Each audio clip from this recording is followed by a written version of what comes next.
Welcome to Faithful Steps Animation, where Bible stories come alive through faith and storytelling. Today we bring you the story of a woman whose love and loyalty changed history. A daughter-in-law who followed her grieving mother-in-law into a foreign land, leaving everything behind, even after her husband had died. This is the story of Ruth. I made one choice that changed everything. I followed my grieving mother-in-law into a foreign land. No money, no plan, no idea what was waiting for me. But I ended up in a random field. And you're not going to believe how this story ends. There was a famine in the land of Judah, and a man from Bethlehem named Elimelech took his wife Naomi and their 2 sons, Mahlon and Chilion, to live in the land of Moab. While there, Elimelech died. His sons married Moabite women, one named Orpah and the other Ruth. Then both Mahlon and Chilion died as well. Naomi was left alone, with only her 2 daughters-in-law. Naomi said, I must return to my land. I have heard the Lord has visited his people and given them bread. I stood by her side and began the journey. But along the road, Naomi stopped. Go back, my daughters. Why would you come with me? I have no more sons for you, and even if I bore children tonight, would you wait for them to grow? No, my daughters. The hand of the Lord has gone out against me. We wept. Orpah kissed her and returned to Moab. But I clung to her. Do not urge me to leave you or to turn back from following you. For where you go, I will go.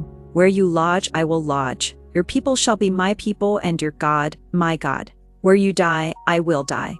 And there I will be buried. May the Lord deal with me, be it ever so severely, if even death separates you and me. When Naomi saw I was determined, she said no more. We arrived in Bethlehem at the beginning of the barley harvest. The whole town was stirred. Is this Naomi? They asked. Do not call me Naomi. Call me Mara. For the Almighty has dealt bitterly with me. I went out full, but the Lord has brought me back empty. I said to her, let me go to the fields and glean among the ears of grain behind anyone in whose sight I may find favor. Go, my daughter. I went and happened upon the field of Boaz, a man from the family of Elimelech. Boaz came from Bethlehem and greeted the harvesters. The Lord be with you, he said, and they replied, the Lord bless you. He noticed me. Who is that young woman? She is the Moabite who returned with Naomi. She asked to glean, and she's been working all day with only a short rest. Boaz came to me and said, Listen, my daughter. Don't go glean in another field. Stay close to my servant girls. I've ordered the men not to touch you. When you're thirsty, drink from the jars the men have filled. I bowed low and asked, Why have I found favor in your eyes that you would notice me a foreigner? I've been told all about what you've done for your mother-in-law since the death of your husband, how you left your father, mother, and homeland to come live with the people you did not know. May the Lord repay you for what you've done. May you be richly rewarded by the God of Israel, under whose wings you have come to take refuge. May I continue to find favor in your eyes? You have comforted me and spoken kindly to me, though I am not even one of your servants. At mealtime he invited me to eat. Come, he said. Have some bread and dip it in the vinegar. I sat with the harvesters. He offered me roasted grain. I ate until I was satisfied and kept some back. Boaz instructed his men. Let her gather, even among the sheaves. Don't rebuke her. Pull out some stalks from the bundles and leave them for her to pick up. Where did you glean today? Blessed be the man who took notice of you. I said the man's name is Boaz. She said, May the Lord bless him. He is a close relative of ours, one of our redeemers. I continued working in Boaz's field through the barley and wheat harvests. Then Naomi said, My daughter, should I not find a home for you where you will be well provided for? Boaz will be winnowing barley tonight at the threshing floor. Wash, put on perfume, dress in your best clothes, and go down there, but don't let him know you're there until he has finished eating and drinking. When he lies down, note the place. Then go and uncover his feet and lie down. He will tell you what to do. I will do all that you say. I went quietly, lay at his feet, and waited. At midnight he awoke, startled. Who are you? I am Ruth your servant. Spread the corner of your garment over me, for you are a redeemer. The Lord bless you, my daughter. You have shown kindness in not running after younger men. Don't be afraid. I will do for you all you ask. Everyone knows you are a woman of noble character, but there is a Redeemer nearer than I. Stay here for the night. If he will redeem you, good.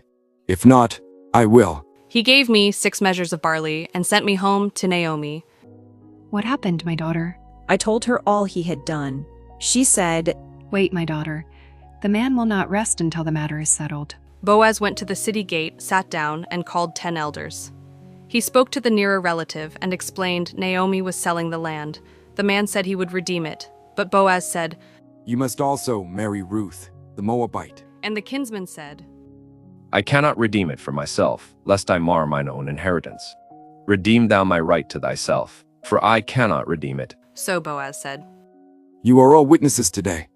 I have bought all that was Elimelech's, Chilion's, and Mahlon's. I have also taken Ruth to be my wife, to preserve the name of the dead." The elders said in one voice, We are witnesses. May the Lord make her like Rachel and Leah.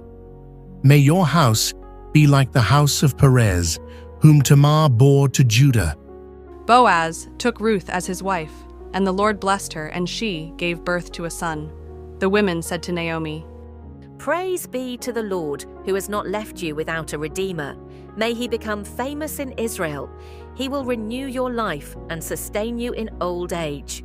Your daughter-in-law, who loves you and is better to you than 7 sons, has given him birth. Naomi took the child in her arms and cared for him. They named him Obed. He was the father of Jesse, the father of David. I never imagined that brokenness could lead to such beauty. I came with nothing, but God saw me. When I bent low to gather grain, he was gathering the pieces of my life.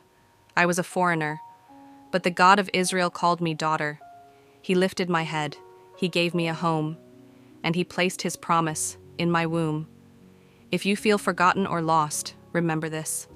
Your story isn't over. Stay faithful, keep walking, because the Redeemer lives, and he writes the most beautiful endings.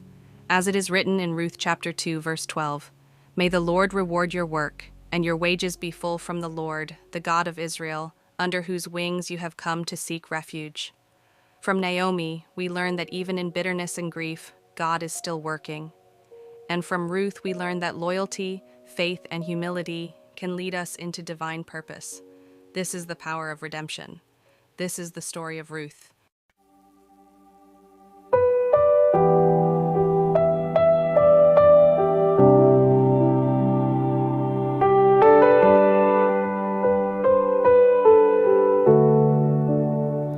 I left behind the life I knew, a land, a name, a past of you.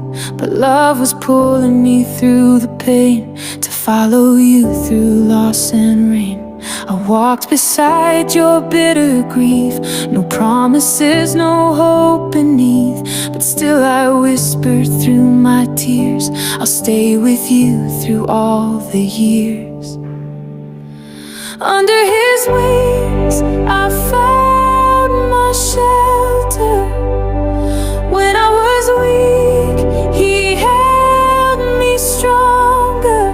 He saw my heart, he knew my name, and through the ashes he made a flame. Under his wings I found my place, covered in mercy, wrapped in grace.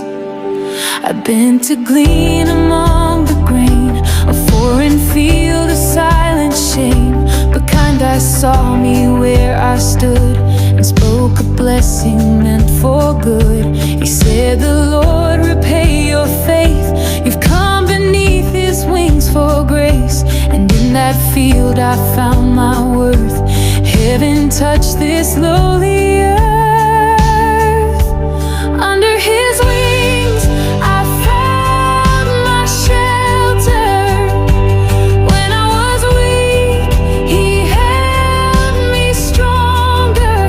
He saw my heart, he knew my name, and through the ashes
bells ring.